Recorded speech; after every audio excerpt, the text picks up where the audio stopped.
Magandang umaga mga kapiso. Ngayong umaga, habang nagbabantay po tayo ng PisoNet shop natin, medyo nakakainip dahil school time pa. Medyo konti lang yung customer ngayon, kaya bibigyan ko kayo ng quick tips kung paano mag-calibrate ng Allen Universal Coin Slot in easy way o mas madaling paraan sa pagka-calibration. So sa calibration, may process po tayong sinusunod. Makikita po natin sa coin slot, pag nagpa-process na po tayo, itong mga letra na to, meron po siyang H, P, tsaka F. Ngayon, yung H meaning kung gaano kadaming coins ang ite-testing mo. So, meron tayong 20 pieces na barya, 20 peraso. So, sa piso, 20 peraso. Yung 5, 20 peraso din. Sa 10, 20 peraso din. O, dahil wala tayong 20 na coins na available, so hanggang 10 lang muna tayo. Alisin na muna natin to. So, itong F, meaning accuracy.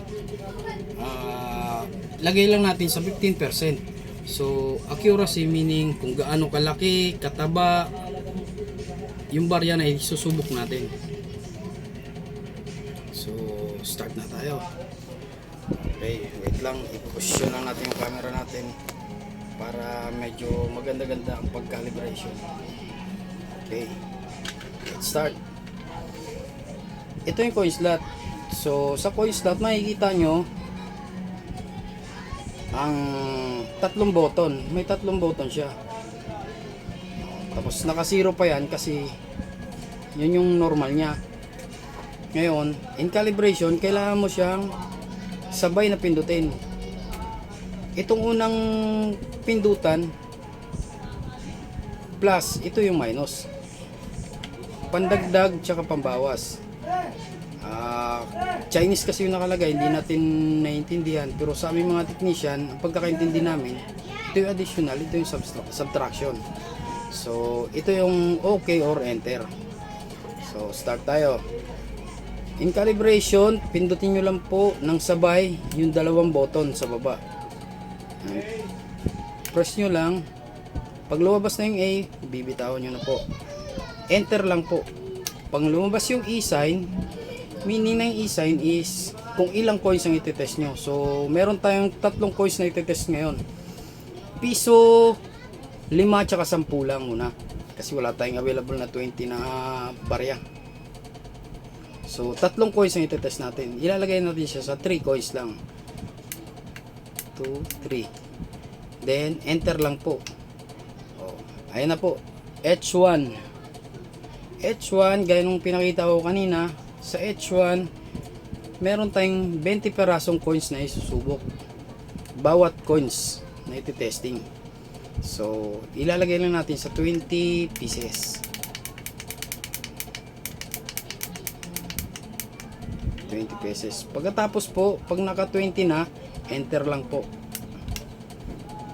Ngayon, ang unang value ng pera na itetest natin ay piso. So, set lang natin siya sa piso.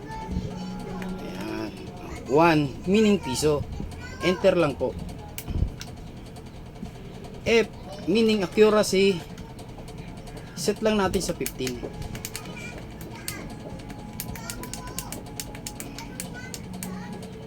Then, enter lang po.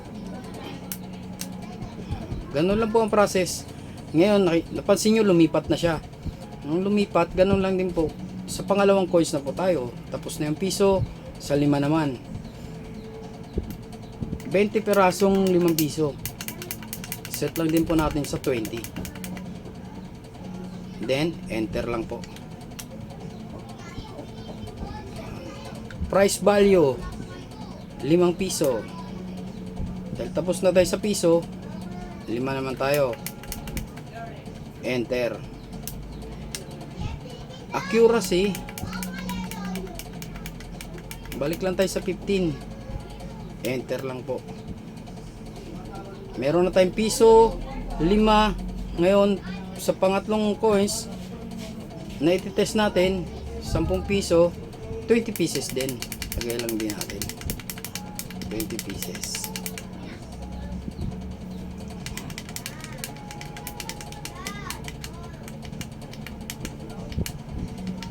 Ayan.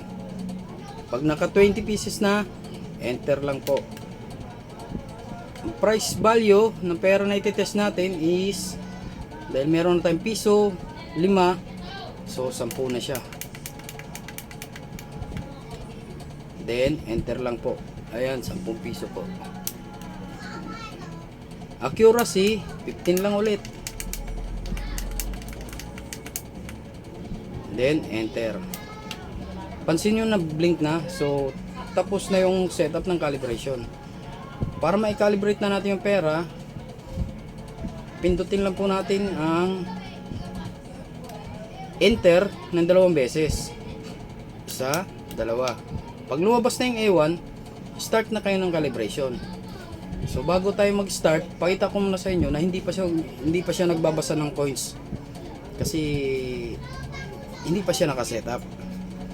Okay, testing muna natin ha. Na hindi pa siya nagbabasa. 10 bago. 5 luma. Ayan po, hindi pa siya nagbabasa. So sa pisong bago, yan, hindi pa rin po nagbabasa. So start calibration na po tayo. So balik ulit tayo, double press lang po, 2 pindot lang, 1, 2. Pag lumabas na yung A1, uhulog nyo na yung unang coins na ititest natin, yung piso. So meron ako ritong barya.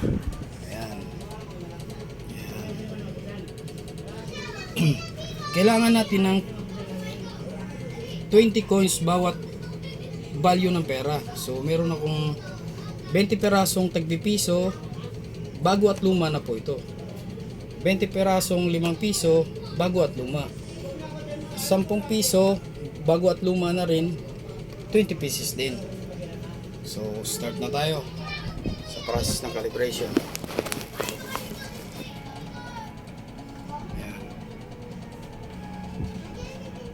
Ayan, pag lumabas na po yan, double press. Pag lumabas na po yung A1, start na po kayo maghulog ng barya. Yung unang barya na itetest natin ay piso. Dahil yun yung naka-process doon. So meron akong tagpipiso na bago, 10 piraso. Sa 2, 3, 4, 5, 6, 7, 8, 9, 10. So kulang pa siya dahil 20 pieces ang barya na ititest natin sa tagpipiso. So bago yung pinasok natin, kukuha ngayon tayo ng luma na 10 piraso din para magiging 20 ang coins na ititest natin sa piso. 11, 12, 13, 14, 15, 16, 17, 18, 19, 20. So ayun, napansin nyo, nag-blink at lumipat na yung ilaw sa kabila, sa pangalawa. Ibig sabihin, nasa pangalawang process na po tayo. Tapos na po yung piso, may piso na po tayong na-test. So iti-test naman natin ang kasunod yung 5. So kukuha ulit tayo ng barya na 5 piso. Meron akong 10 pisong ay 5 pisong bago na 10 peraso.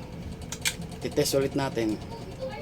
1, 2, 3, 4, 5, 6, 7, 8, 8, 9, 10. So may 10 5 piso na tayo na bago. Kailangan natin ng 20 coins na ititest. So kukuha ulit ako ng 5 luma naman. Ibig sabihin tagsa 10 lang sila.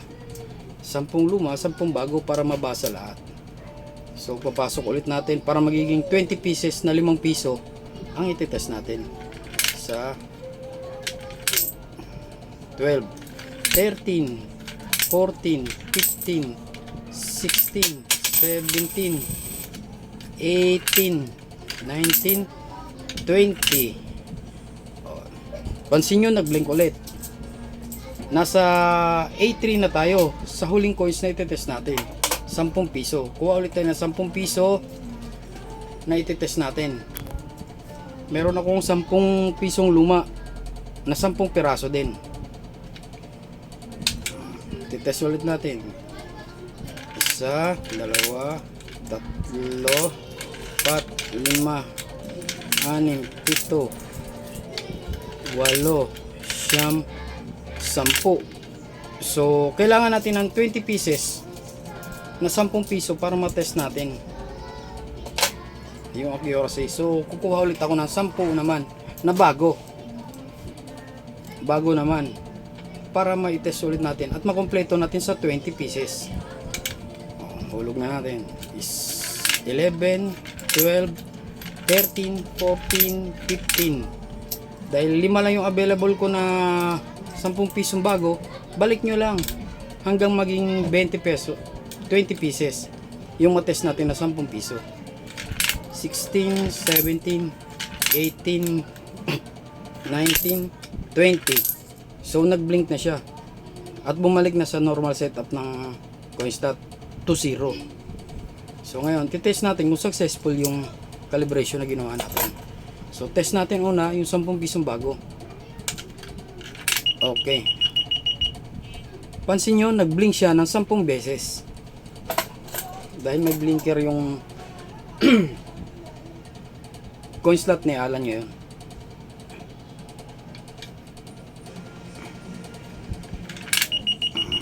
Pansin nyo, 10 pisong bago. So, 10 pisong luma. 10 times din siyang nag-beep. 10 pisong luma ulit. 10 ulit. Sa 5 piso. 5 pisong luma. 5 times din siyang nag-beep. At makikita nyo sa screen ng coin slot na 5 piso yung binabasa niya. Nagre-register siya ng 5 pesos. Ibig sabihin, tama yung calibration. 5 bago. Pansin nyo, 5 din yung binasa. Okay. Piso. Ibig sabihin, single beep lang to kasi piso. Piso. Piso. Pisong bago yon. Dito naman tayo sa pisong luma. Ibig sabihin, pisong luma, dahil piso lang siya, single beep lang din.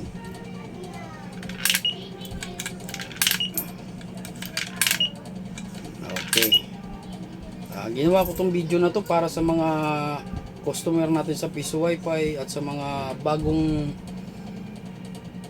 nagpipiso Wi-Fi lang din, na matuto rin sila na hindi na sila mahirapan, makakuha man lang silang idea. So sana po magustuhan nyo yung aking video at pakipalo na rin para sa mga susunod na videos. Maraming salamat po.